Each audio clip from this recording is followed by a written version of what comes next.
everybody, it's Friday, and today I'm ranting about offshore hell. Oops, can I say hell on a video? Well, I guess I can because I just said it, so I'll say it again.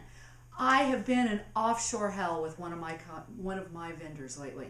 Their customer support line must be located somewhere out there in the twilight zone. And you all know where I'm talking about.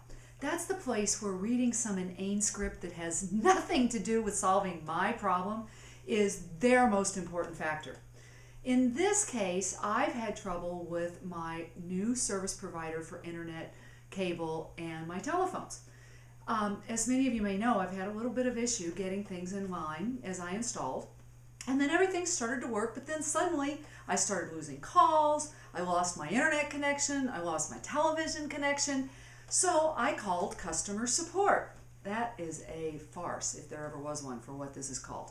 First, I had to listen to 5 minutes of a script that had nothing to do with anything I was interested in.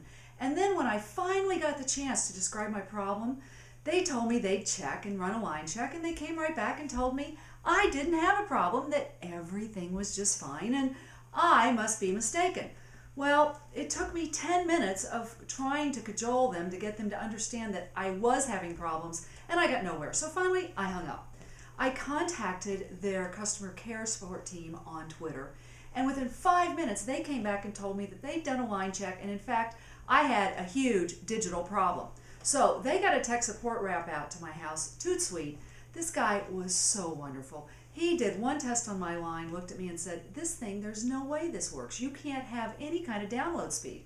That's when I explained that my downloads were slower than dial-up, and my uploads, well, let's just say that it takes longer to send a video to YouTube than it does to send a video to the moon in my case. Anyway, he worked and finally fixed it, and he was so wonderful. And I looked at him at the end and I said, "So how can you be so wonderful and your customer support group be such a nightmare on the phone?"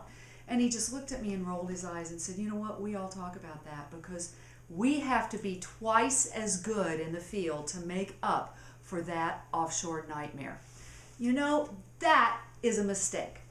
The trend we've had to offshore things in order to save money is dangerous, especially when we decide to offshore our customer relationship. What are we thinking about? Our customers are our bread and butter. They give us the bread and butter that keeps our business going. So what does it say about our priorities when we choose to offshore that relationship to somebody who doesn't care about our business, doesn't care about our customers, and doesn't care about all our success? What they care about is getting paid for their invoice at the end of every month. And based on what I can tell, there is no quality assurance associated with whether that invoice gets paid or not. You know, our customers are the most important things we have. When we offshore our customer support, we don't just save money. We lose our image, we lose our customer loyalty, we lose business. Now, you know what? You wouldn't offshore your friends and family, would you? So why would anyone offshore their customers? Think about it. Rebel Rant, over and out.